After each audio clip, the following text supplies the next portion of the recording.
go. So, sorry, I still have this cold. I don't know what's going on. Everybody has had this cold, but it seems like I got it last of everybody, which is good, I suppose. But last week I was kind of like this, and this afternoon it's getting this way again. Okay, so as we go through catechism classes, what you'll find is that it's kind of like the Rush Limbaugh show, if anybody ever listened to the Rush Limbaugh show a long time ago, but this is my catechism class, and so I just talk about whatever I want to talk about. So even though I have notes and like a guide, if something comes to my mind that I think is going to be good for you, then I talk about it. And that's how this goes. So if you're thinking like, what's going on? It's just like when I was driving here, I had a thought. I'm like, I don't want to forget this. So that's what I'm going to start with today. So two things. Number one, in the prayers that we have, did I maybe say this last week, but immediately after the Paschal service for 6 weeks, we pray, we do not say Heavenly King. You told us this. Okay. And the answer to the question, I remember now that I said, I'm not sure when we stop, but we stop at the Ascension of Christ. So when we have the Ascension of Christ service on the evening, Wednesday evening, so that cycle starts, we stop saying, Shine, Shine, New Jerusalem. But we don't say Heavenly King. We just go straight into Holy God. So Holy God for the next 10 days. And then when Pentecost gets here, then that's when we start saying Heavenly King Comforter, because that prayer is a prayer to the Holy Spirit, asking the Holy Spirit to come down and guide and direct us in these things. So that's how this goes. So Shine, Shine, New Jerusalem till Ascension, and then nothing except we just go from the entrance prayers to Holy God in our prayers and so forth. So that's that. The other thing that was on my mind is the reading of the Old Testament, how important it is and how good it is, and I'm so glad I'm incorporating it this go around in your catechism, because it's so important, because so many of the books that you will read, like the ancient ones, like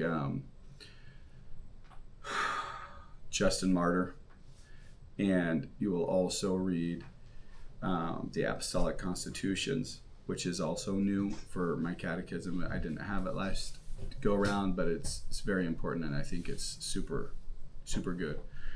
Anyways, I read last week I read Shepherd of Hermas, because I'm writing a paper on the ministry or the sacrament of repentance or penance, which is confession. And it's a compare and contrast. How was it at the beginning of the church? How was it in the middle period of the church, like in the post-Nicene, but pre-new ritual? Like, so this big, like 1200 year period. And then now, how do we do it now? Last 250 years, which is an interesting study. But so I was reading through a lot of the same stuff that you will read, but I just do it a lot faster because I've read them already, and my wife read all of Shepherd of Hermas out loud to me, and I did stuff around the house and stuff. And then I read the Apology of Justin Martyr also, which was very good. And I have started going through the Apostolic Constitutions again, which is really what I want to talk about. And it's so good, and it's so fabulous. But in that and in Justin Martyr, both of those, they're referring back to the Old Testament all the time. In Justin Martyr, he's referring to some of the New Testament books, but the Apostolic Constitutions, they're not referring back to New Testament books, because these letters were just circulating. Like, these are the apostles who are giving the bishops these instructions. Are you with me? And it wasn't like they had a Bible yet. And so this is very fascinating. But so they're reference points to, so they teach something, and then they don't go to like, because First Peter says, they don't say that. They say, because in the book of Kings, you see Ammon, or you see Josiah, or you see Hezekiah, which is super important. This is why I'm having you read through these things so you can start understanding how the nation of Israel was God's people, and it was a true theocracy. And the church is the same in every sense, but in a more full sense. So a lot of the stuff that you saw in the nation of Israel was shadows and types and images. What you see in the church is the reality of every shadow there. But there was priests there, and they really offered stuff to God. There was Levites there. There was all this stuff, and you see this. But then when you read through the Apostolic Constitutions, they refer to that. All of these things, he's juxtaposing this. He's like, so your bishops are like this to you, and your deacons are like this to you, and your priests are like this, and so forth. And the church still does stuff like this. For instance, in book 3, I just finished book 4 today. So book 1, 2, 3. Book 2 is like Mongo. It's the biggest one of the whole thing. It will take you forever when you're reading it. But book 3 talks about a lot of order, and it specifically it's talking directly to sisters, or how the bishops and the priests and the deacons are supposed to deal with the sisters and so forth, and deaconesses, which we had back in those days. They weren't ordained to serve in the altar, but they were helping. They helped. Because, like, for instance, one of the things, so you might be saying, like, what did a deaconess do? Well, in those days, and really for about 1925 years, when people got baptized, they got baptized totally naked. So, and you were anointed with oil everywhere. So the bishop or the priest in the early church would anoint the sisters on their head, on their ears, on their eyes, and then they would go away with a deaconess, and she would be blessed by the bishop and the priest to go and anoint the rest. Like, because when you get baptized, you're anointed with holy oil first, then you go into the water, and then you're anointed afterwards with chrismation, which is the laying on of hands, which is the Holy Spirit. And so, anyways, it's an interesting thing. We don't have that anymore.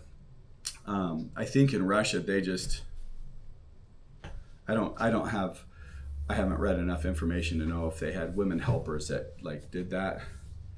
But at any rate, it's interesting, which brings me to the other sub point that I want to encourage you. I'm going to give you a link to the Apostolic Constitution. So those of you who spend time driving, the audio version is so good. The reader is, and if this, I think it is AI, but it's so good, I cannot hardly tell. I mean, if it is AI, then it must have been an exceedingly expensive program, because I have an AI reader that reads, like PDF books that I have to go through for seminary, and it's not good. It's an opportunity for our church to record these and have like real-time audio. It would be a real blessing as we go on. I mean, that is actually one of the things I've talked to Melangel about, doing that, and some of the other sisters. I'd like to get some of these books recorded. You have to, whoever gets to do it gets to read it several times before they read and record, because it has to be good. But anyways, it's very, very fabulous. It's so good, and it's so beneficial. So that's my little plug. Yes, Thomas. Sorry, you just brought up books. I just am curious, because it's quite hard to find this in English. If anyone here is familiar with this book. I have that. Yes, we have that, and it is in English. Okay. Yeah. It took some digging to find it somewhere I could buy it online in English, and their stock was limited. I was fortunate to get one when they did. Okay, so then thank you, Thomas, for that. He was showing me and everybody on Zoom the book from Father Daniel Suso. It's called The Law of God. It's a new version of The Law of God. It's good, but it's super, super duper basic.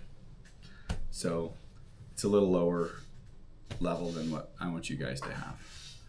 but he was giving it to a time when the people were coming out of communism very fast. And so it's good, but there are better things now. The other thing I want to mention to you who are catechumens, those inquirers who are also considering it, and those who may watch this later, this is one thing that you have to understand. As a catechumen, and as somebody who is, if you're an inquirer and then you decide to come into the church, one thing that you have to understand, and why this is so good for you to read the Apostolic Constitutions, some of these other things, and we'll talk about this a lot more in like 3 lessons from now. But the reality, this only comes to my mind because I had a conversation with somebody somewhere else in the world this week, and it was very evident that this person really needs a spiritual father and needs a lot of help. And when we say, you really need a spiritual father, or something like, well, I really would like to get married, but I just don't know. And I said, well, young man, it's good to get married, but you're not ready now. And when you get ready, you need marriage counseling and you need to be coached all the way through this. Well, why? Well, because I'm sorry, and this is the message that I'm going to give, but most people under the age of 35 have been so jacked up in the brain. They have been intentionally given a brain virus by Satan through social media, through wokeism, through self-esteem, and like this ultra ego push that started with like Freudianism, but so much so that any problem, a lot of people have this problem that they have so heard so much diagnosis of everything. But any problem that you might be suffering from is actually somebody else's fault. They did this, or they did this, or they did this, and this problem is super huge, and the fixing of it is having a spiritual father who can be honest with you. That's the point of this little sub point here, is that when you have a spiritual father, or when you come into the catechumenate, if you have a real loving spiritual father, or a real loving catechist, he's going to be honest with you. And that means you're probably going to hear some painful things. Like the person that I was talking with, I have great trepidation because there's so much help this person actually needs, because everything in that person's life that's wrong is because of somebody else or something else. Does that make sense? And the reality is most of our problems are because we are prideful. I mean, the bottom line is, like, the reason we stay struggling and have problems is because there are situations and bad things that happen that aren't our fault, right? But usually a lot of times those are uncontrollable. You're going to have those. Every human being has had them since the fall of man.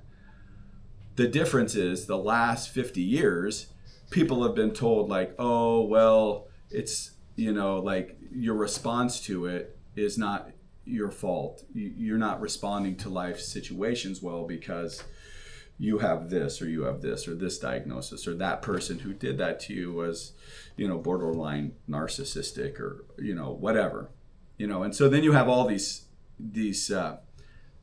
therapeutic issues in your mind, and you're thinking that everything is wrong. And so when you talk to somebody, you're then diagnosing them like you're a trained spiritual father almost, or you're a therapist or something, because there's so much false therapy around, plus this ultra ego that our country pushes.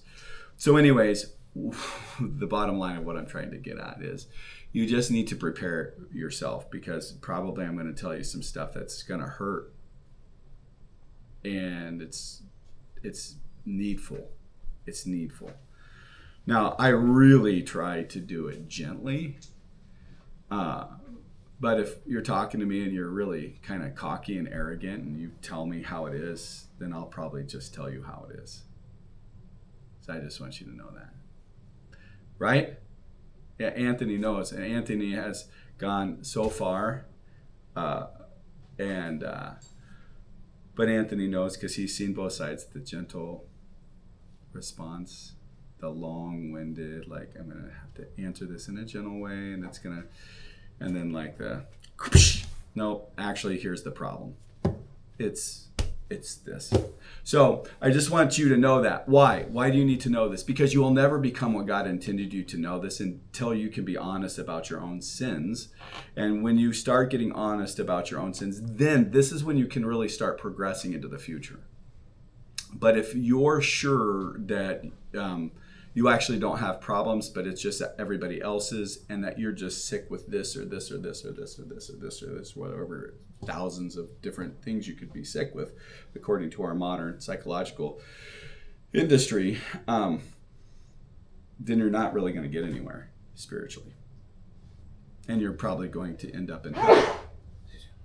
Because when we come to Christ, Christ calls us to die to ourselves, die to the world, die to all of our dreams, die to all of our goals, and then to seek him. And once we have become his servant and his slave with our whole heart, then he will give us new goals, new dreams, new desires, and he will set the direction of our life in the way that he wants to go. But there's this process from going from where we are to getting to that point where Christ is, basically it's like boot camp in a way.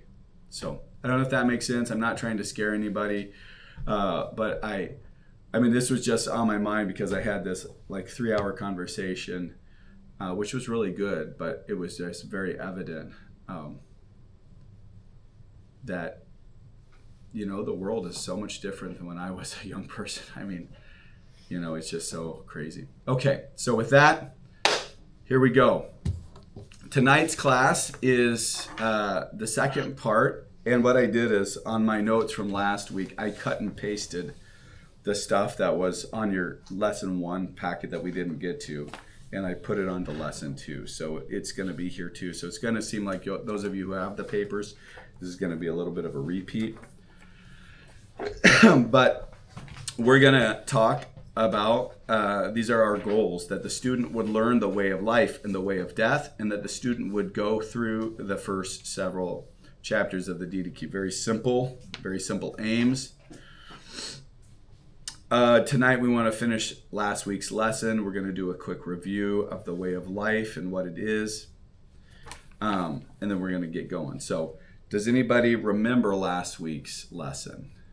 Like the main goals of last week's lesson? Well, it's good that you're here tonight because you'll get a quick review. Because it's last week's lesson, even though it took a little bit of time, is actually very simple. Anybody want to give the answer? Big sis? Go ahead. The way of life and the way of death and the Didache. We covered some of the anthropology of the Didache, like discovering it, that it was always in the church, but these translations were ascribed to the apostles themselves. These documents. The controversies around the original writing of the Didache, but we know that in the Orthodox Church this must have existed sometime before the writing of the New Testament. Right. That the New Testament wasn't the rubric, but the truth and the gospel. The Didache is more a book that was written for the clergy as a way to guide the lay people. Right.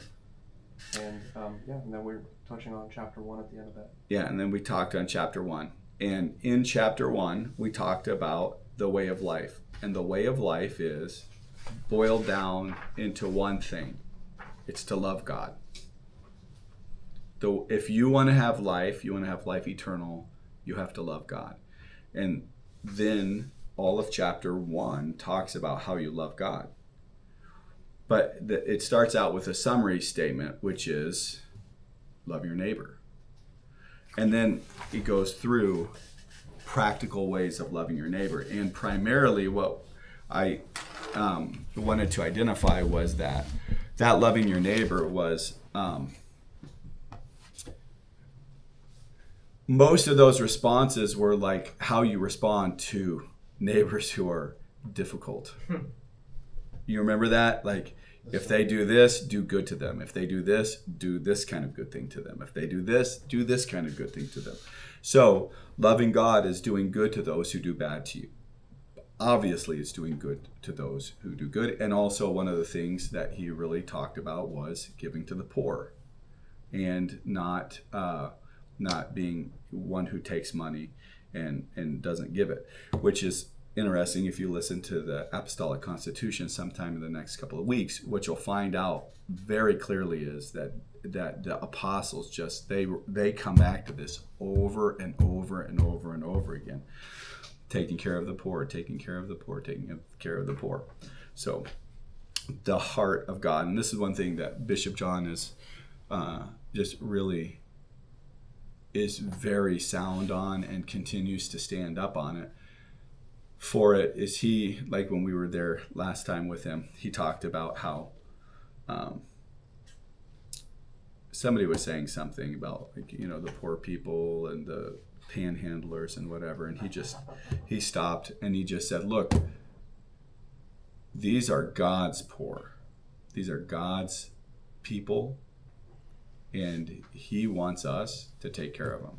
And it's why he really appreciates Erie, because Erie they have a big gym in a community center, and in it they house the homeless people like 4 weeks out of the year when it gets really cold. I mean, the community has places in Erie, but they shift throughout the winter time, and their winter is much longer than ours. And much colder. Actually, it's pretty moderate in Erie because of the lake. So we have I thought that made it worse.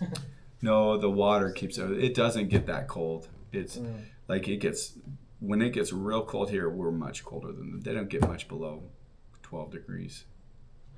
Yeah, that's considered, that's not too bad. We get like -14 sometimes. Okay, so now we're going to be in chapter 2, the Didache, chapter 2. So, dear ones in Zoom, please forgive me. I'm so sorry, but just listen and we'll go over it. And this is chapter 2, the second commandment, grave sins.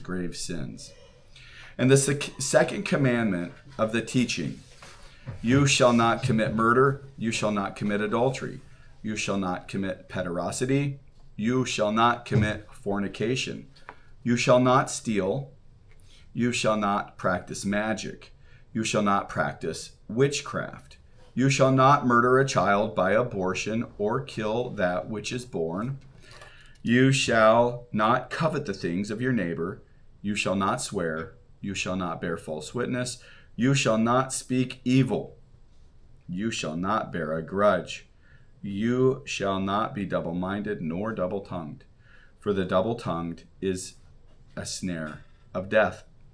Your speech shall not be false nor empty, but fulfilled by deed. You shall not be covetous, nor rapacious, nor a hypocrite, nor evil disposed, nor haughty.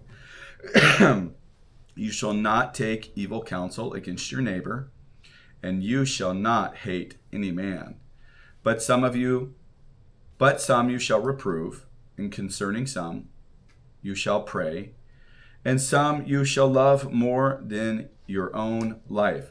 Okay, so at this point in the Didache, we have just very clear commandments, and then after this we'll have the way of death. But right here, we have the way of life. We were given this last week. So we have the foundation, right? Which is hard. Like, that is a massive paradigm shift for most people. Loving your enemies. It's a huge paradigm shift. You will not have life if you do not love your enemies. Do you understand this? This is how we love God. And so he had to explain what it is to love God, which is to love your neighbor. And what is it to love your neighbor? So it was kind of very philosophical, very like stretching of the mind. This is much more simple. So you can't just we're at a place now where he's going to say, if you do these things, this will bring you death.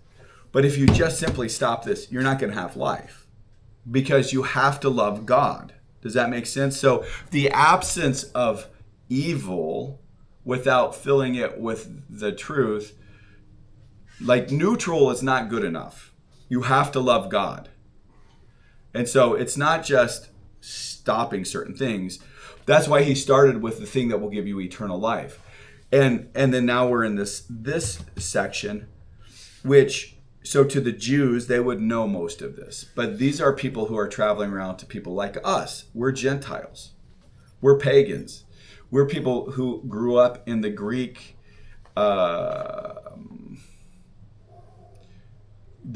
society, this wicked, paganistic place that had this pleroma of all of these false gods.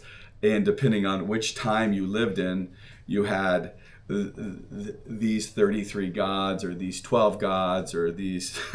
And when you went into the Roman area that was influenced by the Roman West, they had basically the same setup, but different names for these same gods. And so, but they were pagan people, and these gods were super immoral.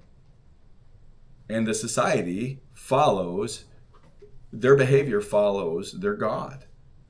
And even though these gods are actually demons or figments of somebody's imagination, the nations just followed their example. So when we read through this, just try to imagine, here's the apostles, or here's the 120, or here's the prophets, or here's all these people who are missionaries going out and spreading the gospel. Or maybe you were a part of the church that was in Jerusalem, but when the persecution happened, you spread out. And people are seeing your valorous life, and they see it like, this person is so kind. I noticed that the neighbor was a real jerk to them, but they just loved them and blessed them and took care of them anyway. And these are the people who are taking care of the sick people. And, you know, I want to know more about their way of life. And so somebody comes and talks to you, and they start investigating, what is this? What do you believe? Who's your God? Which gods do you follow? And say, actually, I follow the risen Christ, the Son of God, the Theanthropos, the God-man. And then they're like, well, what does he teach? And they will not have understood that certain things were sinful. Okay? They may not know that having sexual relationship outside of marriage is something that will bring them to death. Okay? Why is this important for us to understand?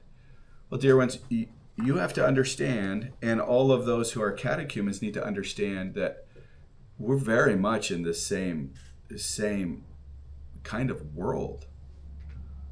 This is why Christians don't judge. I'm talking about Orthodox Christians, true Christians. We don't judge because we should understand. And like after this class period, you should understand. You're gonna come into contact with all sorts of people, or maybe there's people here in this class or on Zoom who never knew.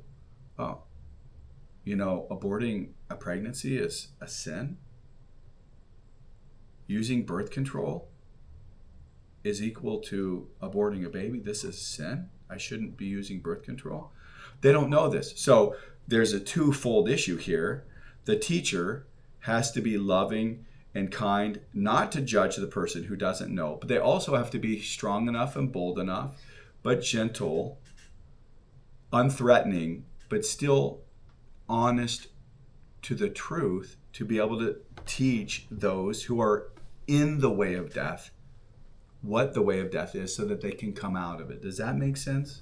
So we're not telling people, oh, you're having sex, you're gonna go to hell, like I'm better than you. No, this is the way of death, and most people don't know.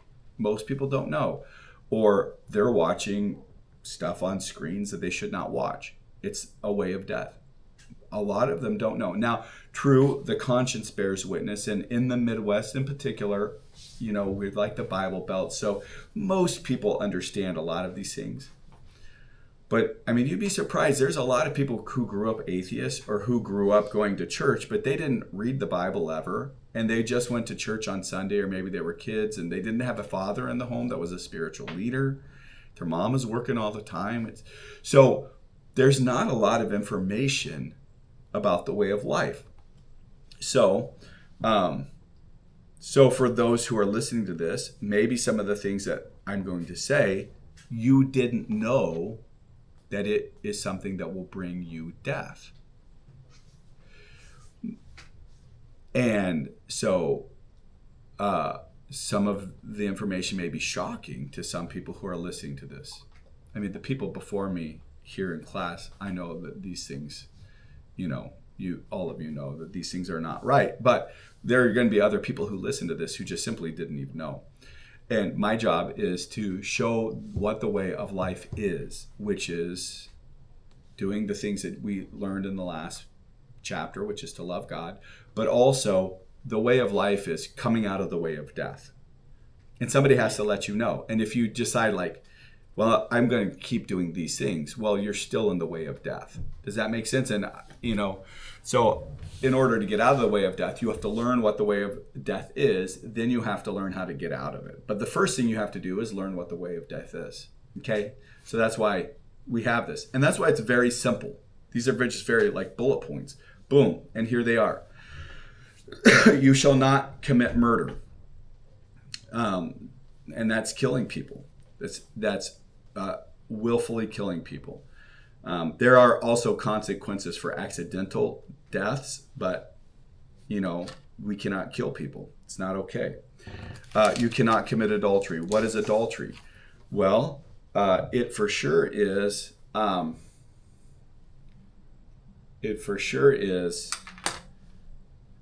If somebody is married, or if you're married and you go and have relations with somebody else who is not your husband or your wife, that's adultery. Okay? Jesus says, if a man looks at a woman and lusts after her, he's committed adultery in his heart. Okay? So, and it's the same thing. I mean, it's not only if you look at a woman to lust after her. If you're homosexual or you have homosexual tendencies and you look at a man, or you're a lady and you have homosexual tendencies and you look at another lady and you have lustful desires from, it's the same thing. Nobody gets off the hook here. So that's why if you're addicted to pornography, that's considered adultery. And this is why it has to stop. It has to stop. And unfortunately, now girls also are addicted to pornography. And so what does that mean? That means also they probably would have said, addiction to your phone. We have to ask ourselves, are we addicted to our phone? Is my phone the avenue of things that I shouldn't be seeing? And if so, then we need to get rid of it. Next, because that's a way of death. Do you understand? We're trying to find what is the avenue to death. So if you want to die and you want to go to hell and be separated from God for all of eternity, and that's longer than we can even imagine, you just go ahead and do these things. Or do some of them. Hold on, Thomas, just write the question down. We'll come back. Okay. It's in my mind. It's not going to go away. You shall not commit pederasty. And what is pederasty? Well, in the time of the Greeks and in the time of the state of California and other perverted states in our country, this exists, and this is sexual relationship between adults and teens and adults and children. That's what pederasty is. And it was legal in Rome for a while till Christianity ruled the day, and it was then outlawed. So that's a very horrible thing. You shall not commit fornication. What is fornication? Fornication is any form of sexual relationship that is not with your spouse. So if you're having sexual relationship with a boy or a girl and you're not married to them, that's fornication. If you're masturbating, that's fornication. Excuse me that I bring this stuff up. It's so horrible to say out loud, but these things are fornication. You shall not steal. Everybody knows what stealing is, but you need to know that if you're lazy at work, that's stealing too. Okay, that's stealing too. So if you have a cell phone and you're going to work and you are, like taking calls and taking texts, if you don't, like there's some jobs where you just are like on your own and they don't care and you're like maintaining certain things and then you can just, but I mean, like if you're on my lawn care crews, right in the middle of a big, huge apartment complex, I do not want you to be stopping and texting your mother, about what you want for supper. This is stealing from my business. It's the same thing if you work at Walmart and you're stacking shelves. And you're talking to your friend who's also stacking. That's called theft. Orthodox Christians are supposed to be the most productive people on the face of the earth. Okay?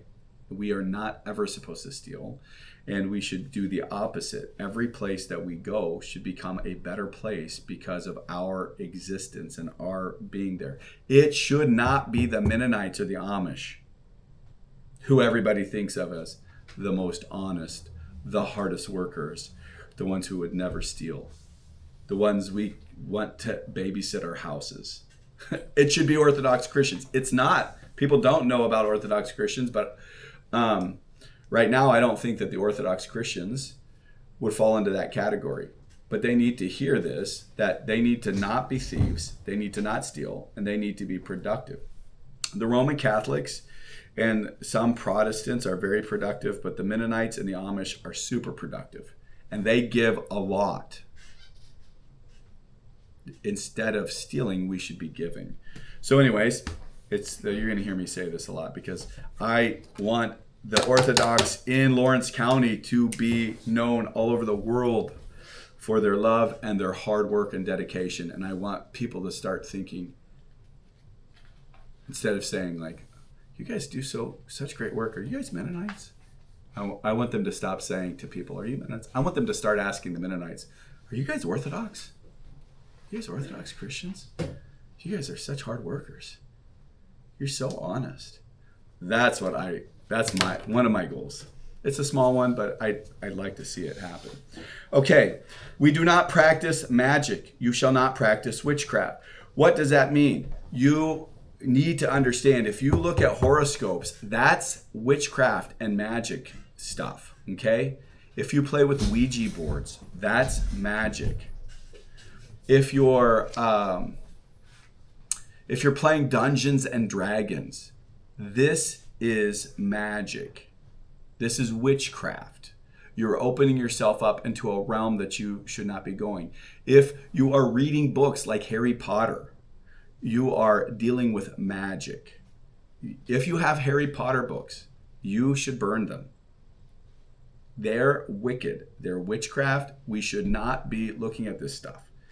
In the early church, if you read in the book of Acts, you'll see after chapter 8, when the Gentiles started being converted about this time, they went to this one area and they converted them, and they had so much magic that they brought all of their magic books and all of their magic paraphernalia and they burned it, and it was like several hundred dollars, several thousands of dollars. It says it was this much money that it was, which was like astonishing, greatly great. That's why they mentioned it. Okay. You should not murder a child by abortion, nor kill that which is born. Most people don't know this, but birth control is an abortifacient. Okay? And people, like, I have some relatives who, when they cycled, it was exceedingly painful for them. And the easy go for doctors in a lot of situations, let's say that you have a shoulder injury or a knee injury, or steroids and birth control for hormonal issues. Like if you have zits, you have bad, it's like these are the two go-to because it's easy and convenient and they get kickbacks. The side effects are very horrible, but it kills. Same thing. If you're having sex and you're using condoms, the church considers that onanism, because it's taking life, the seed, and it's not letting it be planted in the field where it's supposed to be. So this falls into the same area, not so much like it, I wouldn't say that it's murder. Although when you read the early church fathers, you're going to see that if you put your seed on the ground, that's considered murder by the early church fathers. So just saying, this is the way of death. So what do you do? We can talk about what do you do if you're a lady and you're on birth control. We can talk about that later. Oh, I'm so sorry. Sorry, guys. This is not supposed to be on. Okay. You shall not covet the things that are your neighbor's. Oh, so far, we've been at stuff like everybody's like, yeah, I'm right there. But when you see that nice Chevy high country drive by, or maybe you like a sports car and you're like, ooh, or you see that land in the country and you're like, ooh, I really want that. And you start meditating. And there is a balance of like, I need this next thing. Like, we have another baby on the way. We have one baby and we have another baby on the way. And we have like a junky stroller. And I need to get a new stroller. That's not what we're talking about. We're talking about you looking at other things and like seeing the newest Chevy pickup truck and then going online and then you're like scrolling and you're reading all about it and it's got this much horsepower and it's and then you're just like, these are the things that you think about. Probably you're coveting. Okay? Coveting is a way of death. Wanting more money. I was so guilty of this when I was a young married man. I prayed that maybe somebody who I didn't know was related to me would die someday, and it's so embarrassing, but that then they would give me an inheritance that I didn't know. I mean, I thought about this all the time. I would listen to the radio. I would listen when I was a younger man. I listened to a lot of bad music at any rate. And I, up in Kansas City, there's casinos on the river because they're not on land. So you can have these things that are really bad for people, but since they're on the river, it's not actually on Missouri land. So, but I would think like, what if I went to the casino? Maybe I could go. I'm just telling you things because I know these thoughts that a lot of people have. And they're covetous because you want something that you maybe, like it's a struggle when you're young. You're young people. Most of you are young. I was young, and it's hard. And there wasn't a community, there wasn't a church that we were a part of that would be there to take care of us if we were alone or if we had a need. There was nothing like that. But at any rate, I was a covetous person, and so you want to not be that way. You shall not swear. What does that mean? Or bear witness or speak evil. Okay, so to swear is to call down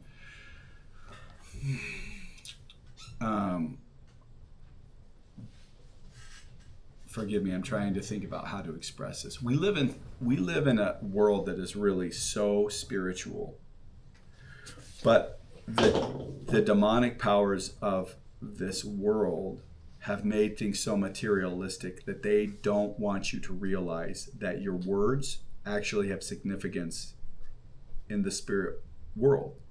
So those of you who naturally speak less are much better off.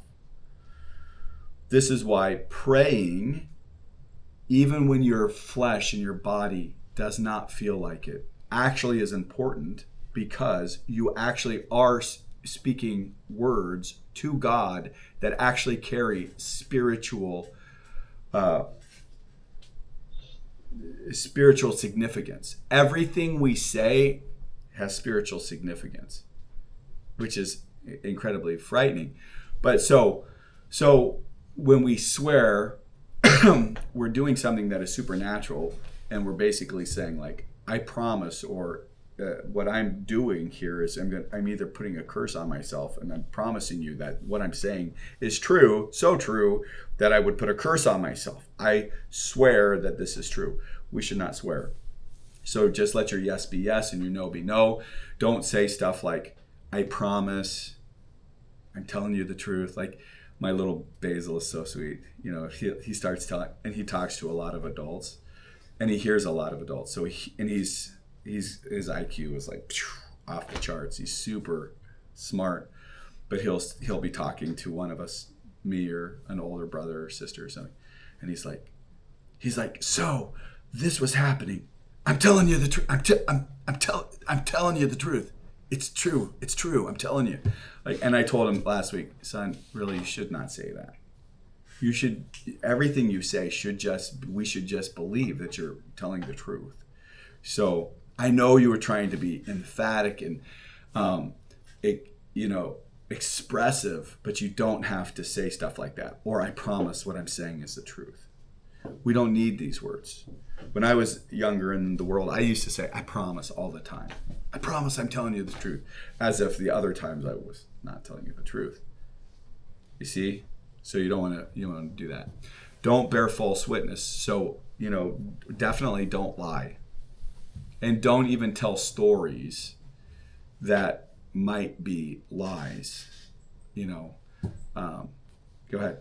On the previous point, I'm kind of curious because something I find myself, and I'm thinking in my mind as you're speaking, and certainly most people are, or at least people my age, they'll say something like, no joke, for example, when speaking. That is what Basil says. No joke, no joke. It falls in line with that. It's the same thing. Yeah. Yeah. It didn't cross my mind until now. And I'm not trying to be like super strict. I'm just trying to emphasize the reality of how spiritual we are. We live in a spiritual world and we just don't recognize it.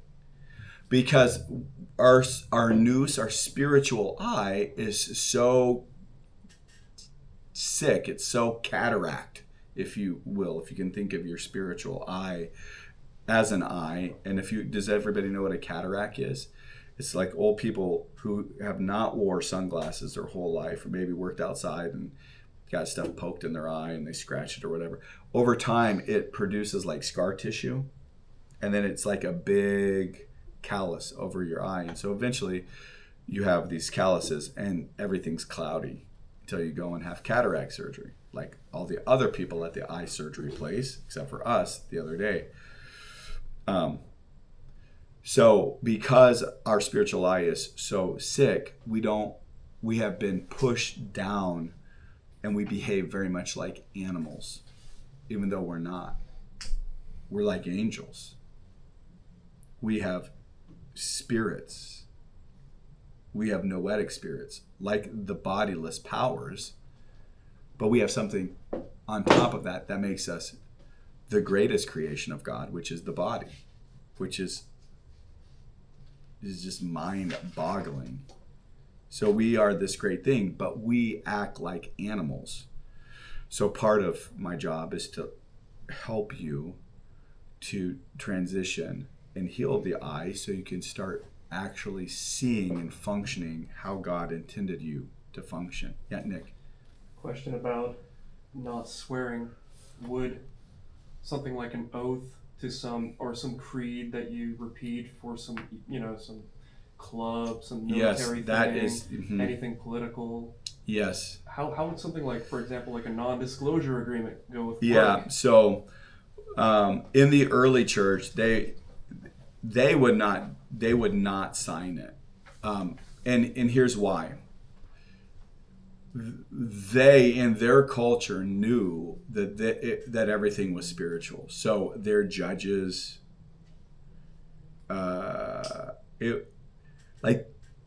even today. Well, I want to get to that. They had rituals in all of their governmental things. Their Caesars were considered the gods. Everything that was done in a ritualistic way, including their hearings and all these things. Our government is very much the same. It was created by the demonic Luciferian Masons. And if you go, like when we adopted our different children, and you go to the judges, you have to swear. They go through these rituals.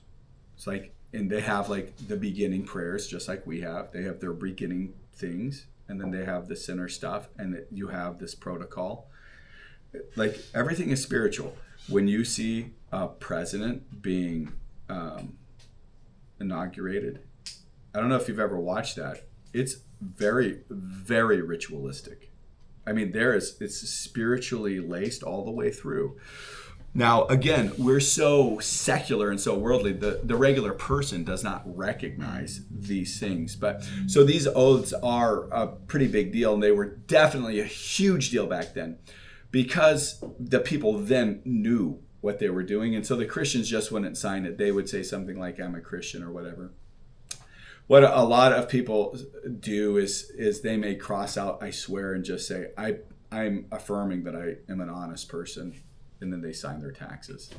Nobody even reads it. So it's not like you're really doing something. So for you to sign on the dotted line at the end when you're like signing a house. Because back then, they did not have this stupid like bureaucracy either. Like, it wasn't like when you bought a house with a loan, you had to sign like 150 pages like you do now. Has anybody bought a house? Okay, yeah. Some of you have. It's a real drag, because so you have to sign all these things. But like on taxes, it says, I swear that I'm disclosing everything or whatever. We just cross out. I don't know if we do it anymore, because I'm not involved with that area of life anymore. But we used to cross out swearing, but like, I affirm I'm telling the truth. Yeah. But definitely, if you're becoming a club, you're going and becoming a part of a club, you definitely should not. And in fact, if you become an Orthodox Christian and you're thinking about becoming, I'm going to get to that. It's a good question. If you think about becoming a member of some club, you really should talk to me, because it may be that it's a major no-no. Like the bee club, no problem. I was a part of the bee club here in Monat. It was great. Just a bunch of old people who like to take care of bees. It's very cool. Now, you probably want to get there late, because they open in prayer, in the Protestant prayers. Or just stand in the back, pray the Jesus prayer while they're doing that. But, that's the only thing that they do.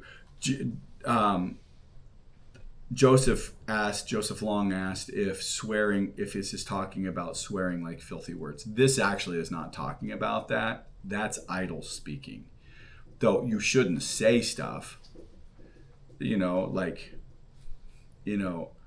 oh, whatever, oh, big pile of manure, that's spelled with an S word. Like, we shouldn't be saying these things, because it's filthy. It's filthy language. We don't need to say this stuff. Now, people say it.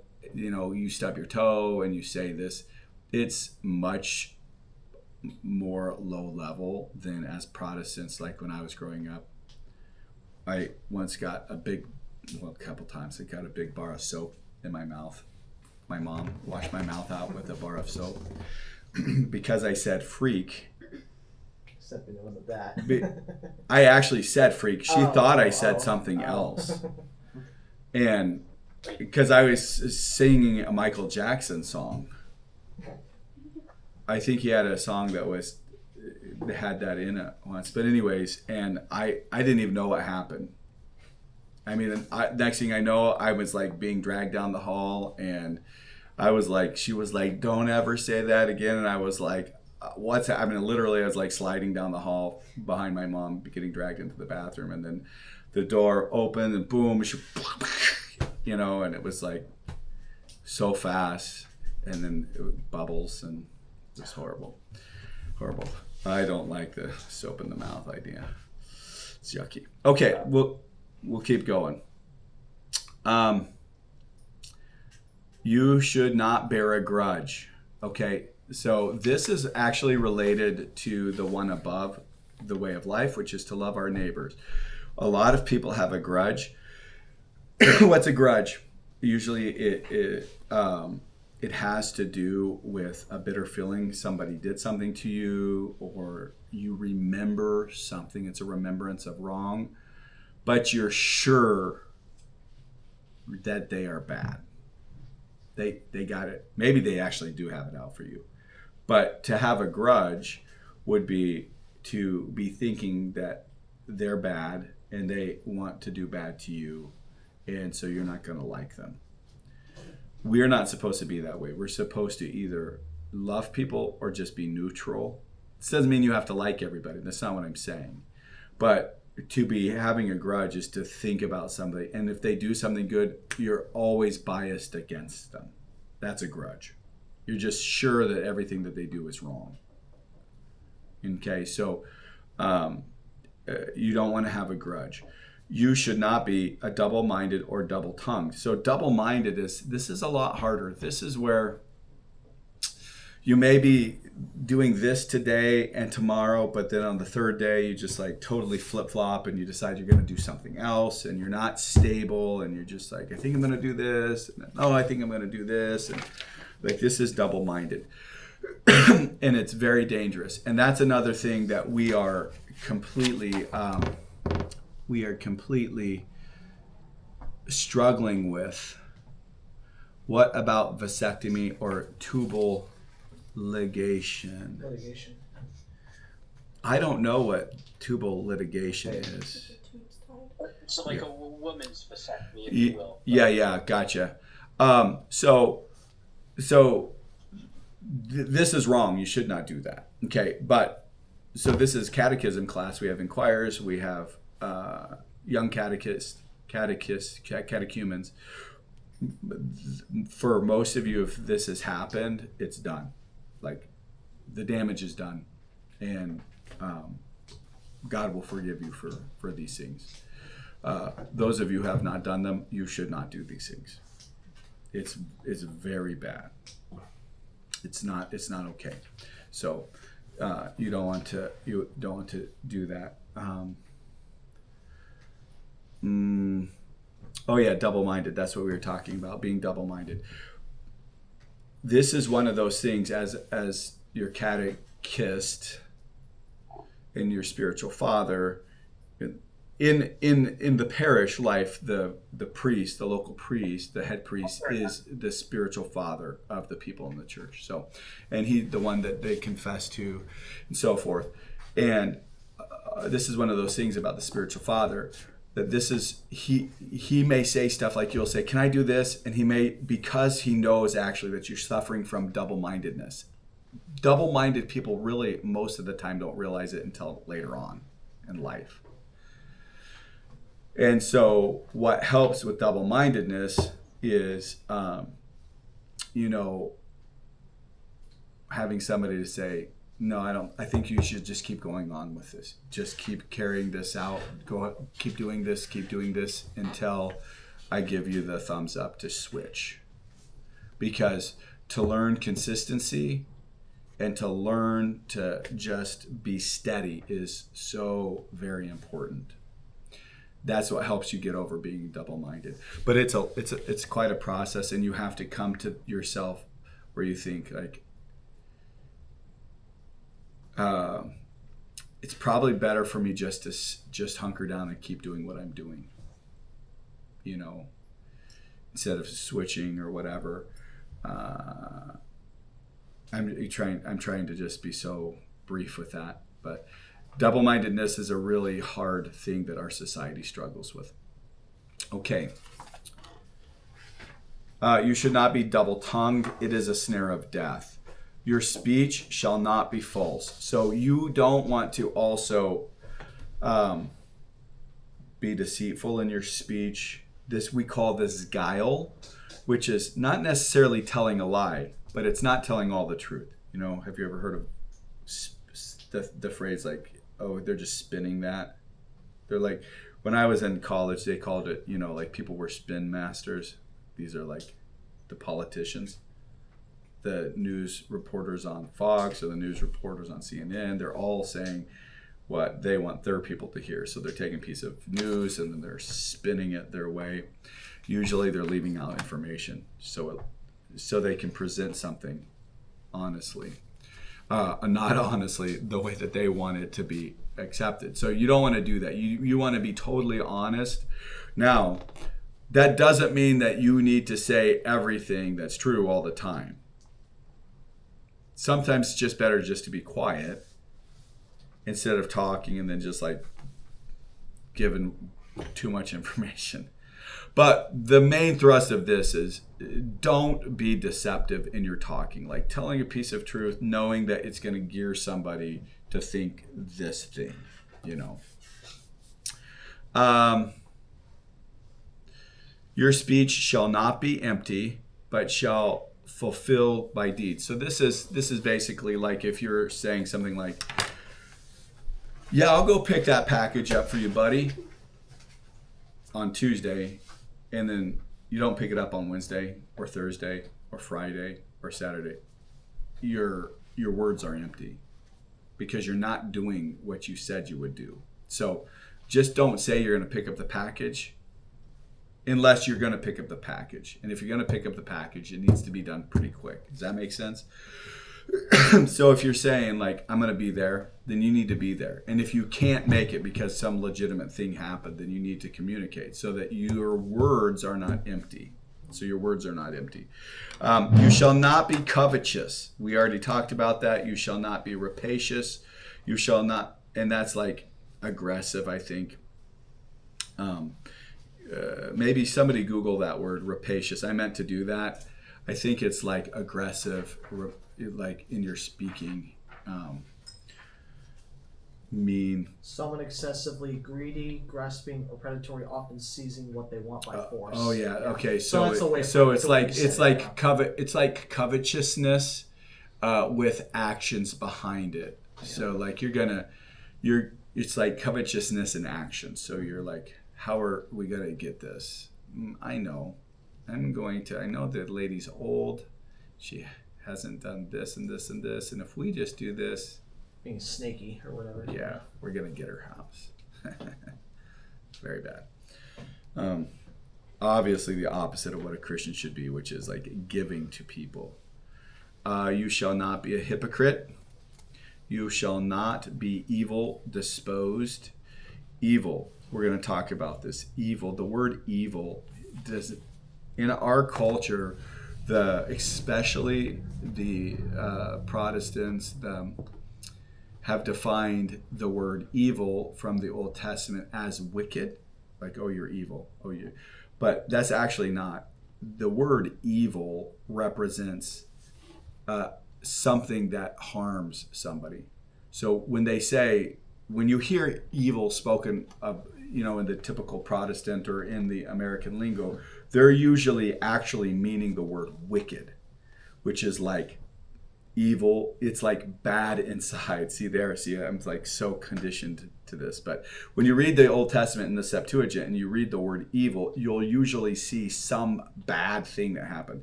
A tornado came and crushed a building. A group of people came and slaughtered them. They did evil to them.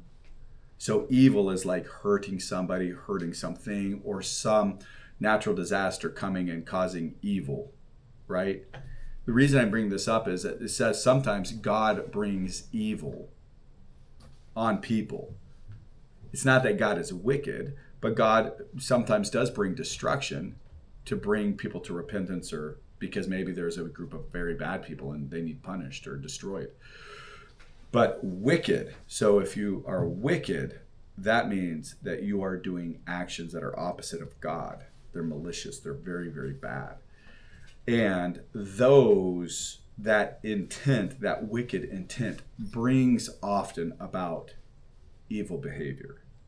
Okay? Because we'll look at the word evil a lot, and evil is like a action word.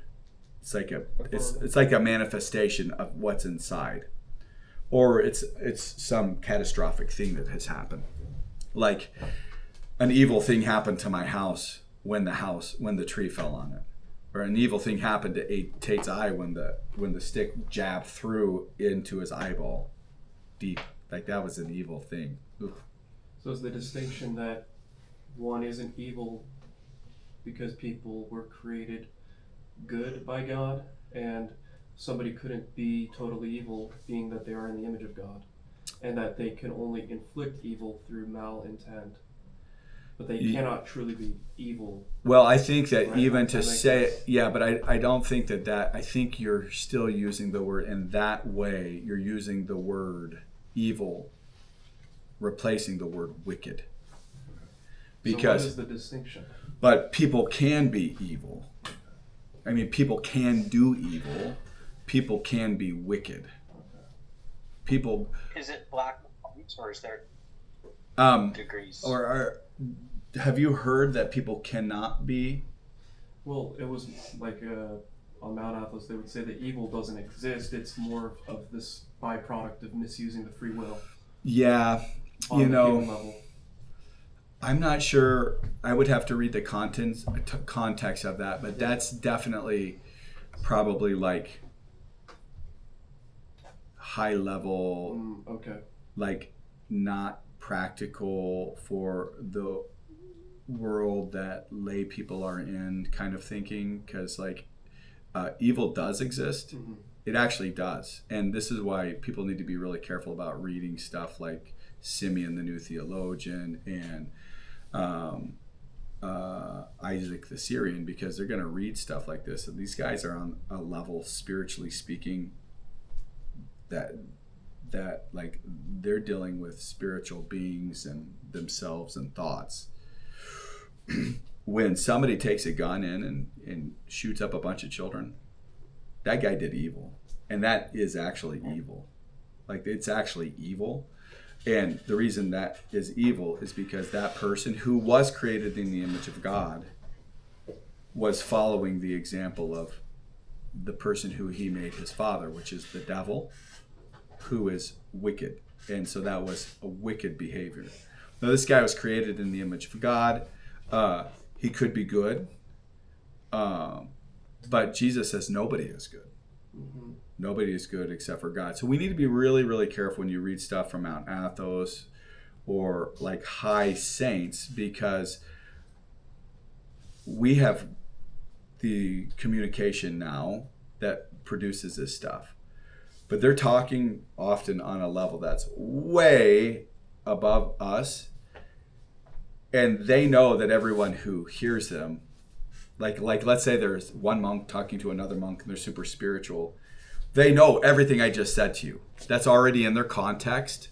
They've already dealt with that. So they're talking about this stuff up here, even though they would say, like, of course that person, what they would agree with me. Now, when we hear it, most people down here hear it, then they think of it in a pragmatic American Western way of thinking. It's like, there's no evil. So you need to be super careful, and this is why you need to be really careful what you read if you're reading stuff from. I'm not saying that you are. I'm just saying, like, I know this really shipwrecks a whole bunch of people because they go to Athonite Audio and they're listening to a ton of stuff, and they're not on this level. They're still struggling with just a lot of basic things, loving their wife or submitting to their husband, or not being malice or not having grudges. Like, these people who said that, they don't have grudges. That's the only way they could say something like that. If they say that's nobody has evil at all. And it's a testimony to their place before God, who is all good all the time. And he does good to, what did Jesus say? To the righteous and to the Unjust. Right, the wicked and unjust. Mm-hmm. So they're like God, and that's what they want to attain to, and that's what they're being, and that's the only thing they're allowing themselves to think about. And they're in an environment where they can. You're not. When you have a little girl, you had better understand that there are men who are evil, and there are some men who want to do, or they're evil, there are wicked men who want to rape your little girl. And if you don't have this as a reality, then you're going to be failing as a father. Does that make sense? So we're not monastics. We're householders in the house of God. And so you're in the kingdom of God, tending the fields of the earth. They're in a heavenly position. They're in a place. And so what I'm saying is not a judgment against them at all, but I'm just trying to make a very clear distinction that their life and our life is much different. So when you read them, there's a lot of stuff that you can read and it's very beneficial, but you need to be super duper careful that you don't apply monastic ways of life and ways of thinking to our way of life, which is completely different. So to clarify, I'm only saying this because it is a reality, and we have there is evil, and evil is an action that harms people. Evil is real, and it does harm people. Mm-hmm. Would that just be the basic working definition Yeah. of this class? Okay. Yeah. That forgive me for. Yeah. No, I think it's good because I mean actually this thing has shipwrecked so many people, and this is why, like the thinking like Saint Isaac the Syrian and stuff. I mean, there's tons and tons of people who go and they go get spiritual fathers from way high, and these spiritual fathers then come and they talk to them as if they're monastics, as if they're a recluse way out somewhere, without husband, without wife, without children, without interacting in the physical world, without going to Walmart, without, your son being drafted, and they need to, the monks need to do that. We need their prayers. We need them to be interceding for us. But we're in the front lines here. And we can't be like, Jesus says, be as innocent as a dove, but be as wise as a serpent. So, okay. So, here we go.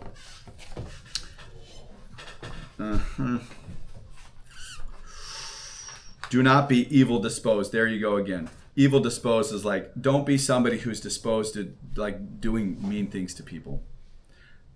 Like little brothers are kind of sometimes ornery. That's evil disposed. Like, it's fun to do pranks. It's fun to be mean sometimes. It's, but some people are just like mean people, and they do bad things, and it just makes them feel good, and it's bad. But I mean, just like, so when your children are little, make sure you don't like glorify pranks. Don't make them sadistic, basically. Mm-hmm. Do not be haughty. What is haughty? Haughty is pride manifested through thoughts of like, why are they doing this? Or if they were like me, they would not be doing that. They would be doing this. This is like a small version of haughtiness. Haughtiness is what I struggled with when I came into the church. It was my number one sin, haughtiness. It was very, very horrible. And it wasn't until Father Moses said, Stephen, if you don't start getting a handle on this, you're going to go to hell. Because I had confessed it every week. I'm like, Father, I have the sin of haughtiness. Because we drove all the way, an hour over to church to go to Vespers, and nobody else went to Vespers and Matins. It was just my family and Paisio Sundines. This is all. And we just were converts, anyways. And I was judging people, and so I had to learn, well, I have no idea what's happening with anybody in the church. Maybe they're going to St. Thomas. Maybe everybody goes to St. Thomas on Saturday evenings. And maybe our family is such a nuisance that they need to go somewhere else, but they really like to go to liturgy here.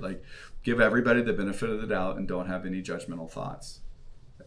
So, I had to just deal with that and just no, I'm not going to think anything about other people. I'm not going to judge people. And I want our parish to be a parish where we do not judge people.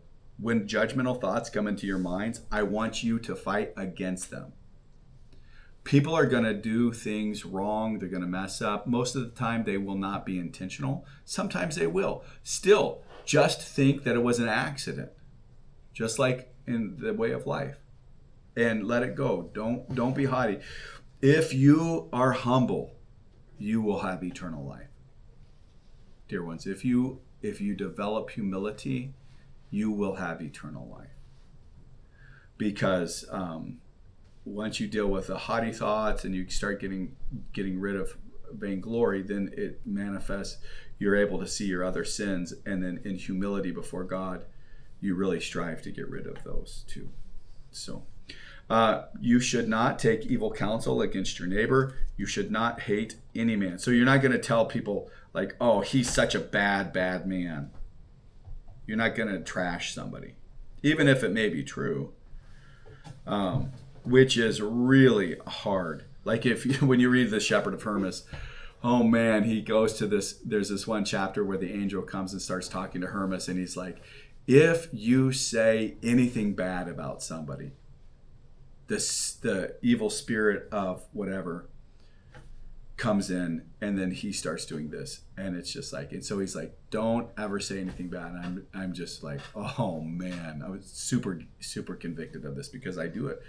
If you have a family, if you talk, this happens a lot. So you have to understand this is a way of death. So I've got to learn to pay attention to what I'm doing. I've got to learn to pay attention to my mouth and my thoughts. What's coming through my thoughts?